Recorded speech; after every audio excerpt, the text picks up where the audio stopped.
You know what's strange? Some of the most intelligent, emotionally aware people you will ever meet are also some of the most exhausted people in any room. And not exhausted in the way you might expect. Not from overworking, not from running too many errands, not from carrying too many responsibilities on their shoulders. No, they are exhausted from something far more invisible, far more relentless, and far harder to explain to someone who doesn't experience it. They are exhausted from thinking, not just thinking, but the kind of thinking that never fully stops. The kind that replays a conversation that ended 3 hours ago, word by word, tone by tone, looking for the moment something might have gone wrong. The kind that maps out entire scenarios, arguments, confrontations, failures, that may never actually happen, but feel so real, so vivid, so urgent, that the brain treats them as current threats. The kind that keeps a person lying awake at 2 hours in the morning, staring at the ceiling, not because something terrible has occurred, not because there's a crisis unfolding, but simply because the brain refuses to stop asking, what if? And here is the psychological paradox sitting at the very heart of this experience. The same cognitive habit that makes a person thoughtful, careful, nuanced, and deeply empathetic. The very quality that allows them to read a room, sense the unspoken tension in a conversation, or anticipate how their words will land before they even speak them, is the exact same habit that quietly, consistently, invisibly drains them. The strength and the wound are the same thing.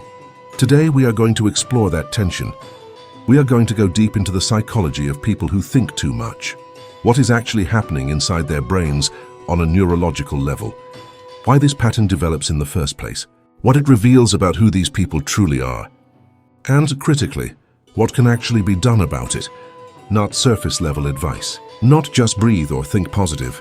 Real, research-grounded understanding that might, for the first time, make an overthinker feel genuinely seen rather than simply told to stop. Let's start with what researchers actually call this pattern, because naming it matters.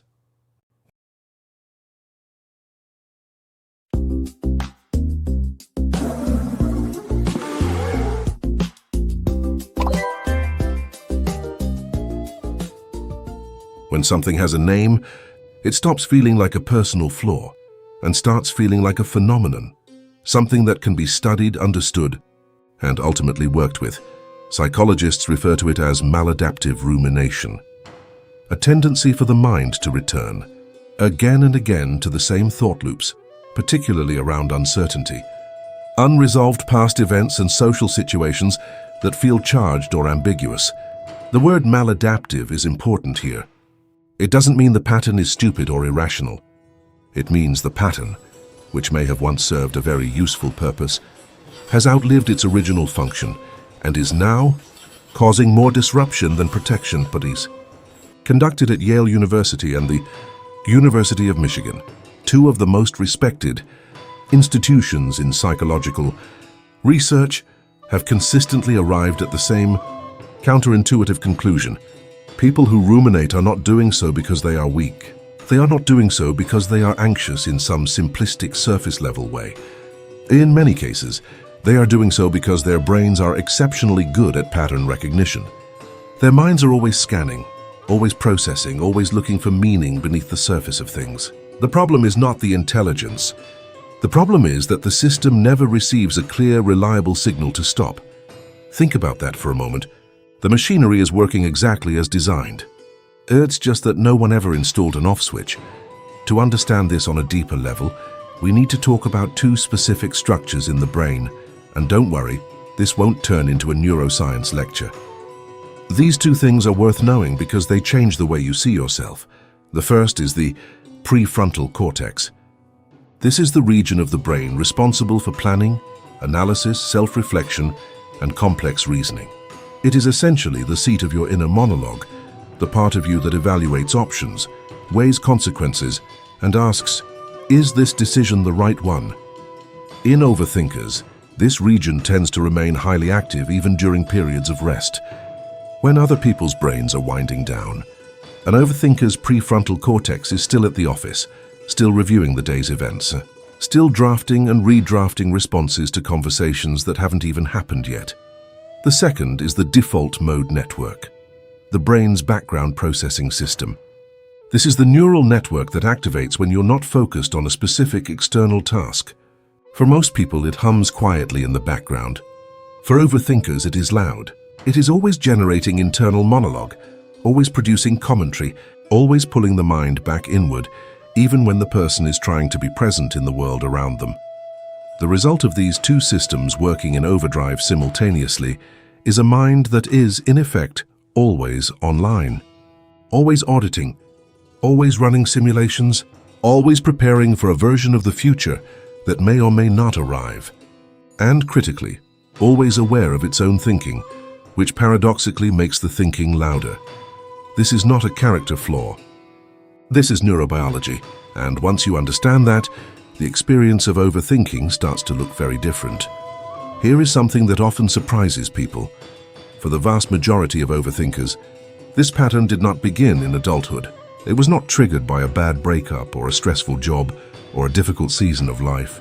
In most cases, it began much earlier, in childhood or early adolescence, in environments where outcomes felt unpredictable.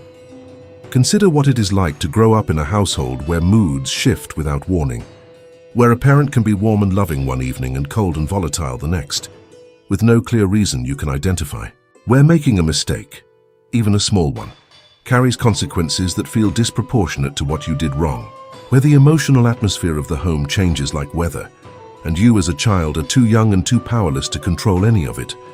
What does a child's brain do in that environment? It does exactly what it is designed to do. It adapts. It learns a very logical, very rational survival strategy. It says, if I can think far enough ahead, maybe I can see what's coming. If I can anticipate the shift in the mood before it happens, maybe I can prepare myself. If I can rehearse enough possible scenarios, maybe I can avoid the painful ones. This is not anxiety in the clinical, pathological sense. This is intelligence responding to instability. This is a young nervous system doing exactly what it was trained to do by the environment it was placed in. The brain learned vigilance equals safety. And it learned that lesson so deeply, so early, so thoroughly that even decades later, even when the environment has changed entirely, even when the original source of unpredictability is long gone, the brain keeps doing what it learned to do. It keeps scanning. It keeps anticipating. It keeps waiting for something to go wrong, even in rooms that are perfectly safe. Overthinking, understood this way, is not a defect. It is an adaptation. A very intelligent, very loyal nervous system doing precisely what it was built for. The challenge is not that the system is broken. The challenge is teaching the system that it no longer needs to work this hard. Not all overthinking looks the same. Psychologists have identified two distinct types of rumination, and understanding the difference between them is genuinely important, because one of them is actually a strength. The first type is called reflective rumination. This is the kind where a person turns inward to understand themselves, to process difficult emotions, to make sense of a complicated experience. A person engaged in reflective rumination might replay a conflict not to torture themselves, but to genuinely understand what happened, what their role in it was, and what they might do differently next time. When it is balanced and purposeful, this form of thinking is a genuine cognitive asset. Research consistently links reflective rumination to higher emotional intelligence, deeper self-awareness, and more sophisticated moral reasoning. It is, in short, what thoughtful people do when they are trying to grow. The second type is called brooding rumination. This is where things start to cost the thinker something real. Brooding rumination is more passive, more distressing, and fundamentally different in its relationship to resolution. It dwells on problems without moving toward them. It circles without landing. It asks, why does this always happen to me? Without genuinely seeking an answer, because what it's really doing is not solving, it's spiraling. This is the version of overthinking that erodes sleep quality, fuels decision paralysis, and builds social anxiety, one overanalyzed interaction at a time. And here is what makes this so particularly difficult to navigate. Most overthinkers oscillate between both types, sometimes within a single train of thought. What begins as genuine reflection, healthy, purposeful, valuable, can slide almost invisibly into brooding. The transition happens gradually, with no clear line, no signal, no alarm. And because the thinking feels productive, because the brain is actively engaged, because it seems like progress is being made, it can be genuinely difficult to recognize when you have crossed from processing into looping. Cognitive psychologists have a name for this experience, and it is devastatingly accurate.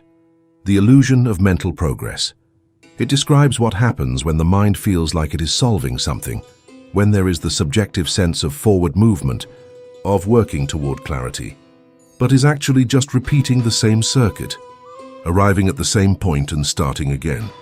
The brain interprets the activity of thinking as the achievement of thinking. The motion is mistaken for the destination. And now, here is where it gets neurologically fascinating, and also where it explains why simply telling an overthinker to just stop is not only unhelpful, but actually ignorant of how the brain works. Your brain releases small amounts of giant dopamine during the act of problem solving. Dopamine is the neurotransmitter associated with reward, motivation, and the feeling of making progress. Here is the critical part. This release happens even during imagined problem solving, even when the problem is hypothetical, even when the solution will never actually be needed. So when an overthinker runs through a scenario, analyzing every angle, constructing mental arguments, preparing for every possible response, the brain is being chemically rewarded not for arriving at an answer, but simply for the activity of thinking. The process itself is the reward. The brain has learned that turning a problem over produces a small hit of dopamine, and so it keeps turning, keeps analyzing, keeps generating new angles, not because resolution is near, but because the thinking feels good, even when it hurts. This is why willpower alone is never enough. This is why just stop thinking about it lands with a hollow thud. You are not fighting a habit. You are not fighting laziness. You are fighting a neurochemical feedback loop that the brain has learned to depend on. And that requires a fundamentally different approach. Here is the part that people often find the most surprising and perhaps the most meaningful. What does this pattern of thinking actually reveal about the person experiencing it? Not what it costs them. What does it say about who they are? The research is remarkably consistent, and it might not be what you expect. A landmark 2013 study published in the journal Psychological Science found that people who reported higher levels of rumination also scored significantly higher on measures of cognitive empathy, the sophisticated ability to understand and anticipate how other people think, feel, and experience the world. These individuals were more sensitive to social nuance, more attuned to the emotional undercurrents of interpersonal situations, more aware of how specific words or tones might land in specific contexts. They were not simply more anxious people. They were more perceptive people. Think about what that means in practice. The overthinker who lies awake replaying a conversation is the same person who, in that conversation, noticed the slight shift in the other person's posture. They caught the almost imperceptible change in tone. They registered the pause that lasted a half-second too long. They are operating with a kind of social and emotional sensitivity that most people simply do not have access to. And that sensitivity, that exquisite perceptiveness, is powered by the exact same cognitive engine that makes rest so elusive. The very thing that makes these people remarkable is the thing that makes being them so tiring. But here is where it becomes important to hold both truths at once. Perception without resolution is exhausting. Noticing everything, feeling the full weight of every possibility, every implication, every unspoken thing, without finding a way to set it down creates a kind of internal pressure that builds slowly and invisibly until it becomes genuinely unsustainable. Because the quiet truth that psychology keeps returning to, the one that is simple to say and profoundly difficult to fully absorb, and is this: the mind cannot think its way out of every problem. Some things have to be felt. Some things have to be decided. Some things have to be released. Not solved, released. And that distinction, for a person whose primary tool for navigating the world has always been their mind, is not a small ask. It is a complete reorientation. So if willpower doesn't work and just relax doesn't work, and telling someone to think about something else doesn't work, what does? Therapists who specialize in working with chronic overthinkers have gradually moved away from approaches that try to stop the thinking. The goal of silencing the mind has proven repeatedly to be both ineffective and counterproductive. Trying hard not to think about something has a well-documented tendency to make you think about it more. A phenomenon psychologists call ironic process theory, first described by Daniel Wegner. The harder you push a thought away, the more central it becomes. What actually works is something more nuanced, more subtle, and ultimately more durable, changing the relationship to the thoughts themselves. One of the most evidence-supported frameworks for doing this comes from acceptance and commitment therapy, or ACT, developed by psychologist Stephen Hayes. Within this model is a technique called cognitive defusion. And while the name sounds clinical, the practice itself is elegantly simple. Cognitive defusion is the skill of observing a thought without fusing with it, without becoming it, without treating it as a directive that must be acted upon, or a problem that must be immediately solved. It is the practice of noticing the thought loop, seeing it as a thought loop, without being pulled into it as if it were reality. Here is what that looks like in practice. When an overthinker's brain generates the familiar cascade, "This situation is dangerous and I need to figure it out right now," that framing fuses the person with the thought. The threat feels immediate, the urgency feels real, and the mind dives in. But with cognitive defusion, the reframe sounds something like this: "My brain is generating a concern right now." Just that. Not a command. Not a crisis. An observation. My brain is doing what my brain does. One version pulls you in, the other gives you a fraction of distance, and that fraction of distance, practiced consistently over time, changes everything. Not because it silences the thoughts, but because it changes their authority. The thought is still there, but you are no longer inside it. Other research-backed approaches include scheduled worry time, a counterintuitive but effective strategy in which a person designates a specific 15 to 30-minute window each day for rumination and gently redirects intrusive thoughts outside of that window to the designated time. This teaches the brain that the thoughts will be attended to, which reduces the urgency that makes them intrusive. Mindfulness-based cognitive therapy, or MBCT, has shown particularly strong results in breaking rumination cycles, specifically for people with histories of depression or anxiety. And behavioral activation. The simple but powerful practice of engaging the body in motion, creative activity, or meaningful tasks interrupts the internal feedback loop by redirecting neural resources externally. None of these approaches are quick fixes. None of them work after a single application, but all of them are built on the same foundational insight. You are not trying to destroy the thinking. You are trying to retrain the relationship your mind has with its own output. All of this, the neuroscience, the childhood origins, the dopamine loops, the empathy research, the therapeutic frameworks, points towards something that matters far beyond the clinical or the academic. It points towards something deeply, irreducibly human. Overthinking is not a personality defect. It is not a sign of instability. It is not evidence that something is fundamentally broken in the person experiencing it. At its core, it is a highly active, highly capable mind that learned, in a world that once felt uncertain, unpredictable, and sometimes unsafe, that alertness was the price of protection. That thinking hard enough, thoroughly enough, and far enough ahead was the closest thing to control that was available. And that mind carried the lesson forward, into adulthood, into relationships, into professional spaces and quiet evenings, and conversations with people who never had to work as hard just to feel safe. The challenge, the real, meaningful, ongoing work, is not to shut that mind down. It is not to silence it or shame it or force it into stillness through sheer will. The challenge is to teach it, gently and with genuine patience and with real compassion for what it has been through, that the world it's operating in now is not the one it was trained for, that the threats it is preparing for are no longer at the door, that the vigilance that once kept it safe is no longer required at this level, in this room, in this moment, to teach that mind slowly, kindly, persistently, that it is finally safe enough to rest. And maybe that is the most profoundly human thing about all of this. Every person alive is carrying cognitive patterns, emotional reflexes, and deeply ingrained ways of seeing the world that were shaped by experiences they did not choose and circumstances they could not control. No one builds their nervous system from scratch. No one selects their early environment. We arrive in the world and the world shapes us. And some of what it shapes becomes a gift, and some of what it shapes becomes a burden, and often the gift and the burden are the same thing. Understanding that doesn't erase it. Knowledge is not a cure. Insight is not the same as healing. But understanding does change the relationship.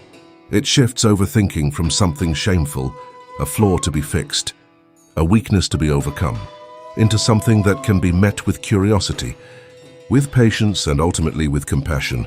And sometimes, that shift in relationship, that moment when a person stops fighting their own mind and starts understanding, it instead is exactly where the real work begins. Not the end of overthinking, but the beginning of something more sustainable, a mind that knows what it is, knows why it works the way it does, and finally, has permission to be still. That's where we'll leave it for today. If this resonated with you, if it put words to something you've felt but never quite been able to articulate, share it with someone who needs to hear it. Because somewhere right now, someone is lying awake at 2 in the morning, convinced that something is wrong with them. And the truth is, there isn't. They just have a mind that never learned it was safe to stop. And that's not a flaw. That's a story. And stories, unlike circuits, can change.